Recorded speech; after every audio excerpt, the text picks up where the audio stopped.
বাংলা নববর্ষ উপলক্ষে আমাদের এখানে মেলা এবং সাংস্কৃতিক অনুষ্ঠানের আয়োজন করা হয়েছে। হ্যালো এভরিওয়ান, আসসালামু আলাইকুম। সবাই কেমন আছেন? আশা করছি সবাই খুব ভালো আছেন।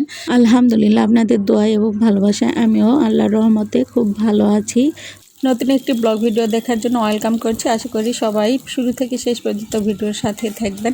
তো আমি আজকে সকালবেলা থেকে ভিডিওটা শুরু করেছিলাম। সকালবেলা পান্তা খাবো, তার জন্য আলু ভর্তা করবো বলে মরিচ পেঁয়াজ ভেজে নিয়েছি। আর এখানে ইলিশ মাছ ভেজে নিব, তার জন্য হলুদ মরিচ লবণ দিয়ে মেখে নিয়েছি সুন্দর করে। আর এরপর এখন আমি এগুলো ভেজে নিব। তো ফ্রাই প্যানে তেল দিয়ে তেলটা গরম হলে মাছগুলো দিয়ে দিয়েছি এবং মাছগুলো খুব সুন্দর করে এখন ভেজে নিব। এই মাছটা খুব একটা বড় ছিল না, বাজারে ইলিশ মাছের সংকট পড়ে গিয়েছে, কারণ না নববর্ষ উপলক্ষে সবাই ইলিশ মাছ কিনছিল। আর আমার জামা যখন বাজারে গিয়েছিল তখন মাছ তেমন ছিল না বললেই চলে। এই মাছটা ছিল, তো এটা মোটামুটি বড় ছিল, এটাই নিয়ে এসেছে। তো যাই হোক, মাছগুলো ভেজে নিয়েছি, তারপরে আমি এগুলো এখন তুলে নিব। আর এই মাছগুলো থেকে আমি কয়েক পিস মাছ রেখেছিলাম ভুনা করার জন্য, তো সেই মাছগুলো দিয়ে এখন আমি ভুনা করে নিব। তো পেঁয়াজগুলো ভাজা হয়ে গেলে আমি মশলাগুলো কষিয়ে নিয়ে মাছগুলো এখানে দিয়ে দিয়েছি।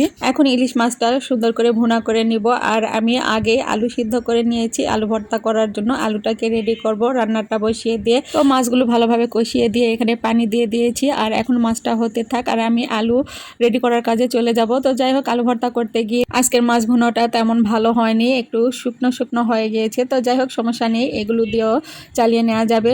আর এরপর এখন চলে যাব পান্তা ভাত রেডি করতে। তো পান্তা ভাতগুলো এখানে রেডি করে নিয়েছি।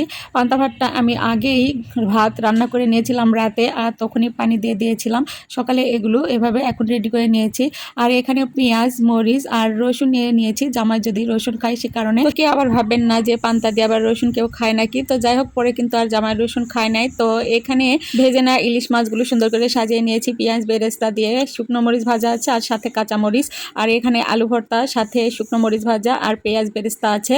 তো খাওয়ার ভিডিওটা আর করা হয়নি ব্যস্ততার কারণে। আর এখানে খাওয়া শেষে এটুকু বেঁচে গিয়েছে। তো যাই হোক, এরপর আমরা দুপুরে খাওয়া দাওয়া শেষে চলে গিয়েছিলাম নববর্ষ উপলক্ষে যে মেলার আয়োজন করা হয়েছে সার্কিট হাউসে, তো সেখানে আমরা গিয়েছিলাম। তো এখানে কিন্তু সকাল থেকে অনুষ্ঠান চলছিল। সকালবেলা আমরা এখানে আসি নাই, বাসায় ছিলাম। আর দুপুরের পরপর আমরা এখানে চলে এসেছি। যেহেতু দুপুরের সময়, সেই সময় আসলে মেলায় খুব একটাও লোকজন ছিল না, তারপরও যা ছিল অনেকই ছিল। আর এখানে দেখতে পাচ্ছেন যে ভিড় লেগে গেছে। এখানে নাকি পাতা খেলা হচ্ছিল, তো সেখানে নাকি কেউ একজন অজ্ঞান হয়ে গিয়েছে, তো সেটাই সবাই দেখছিল।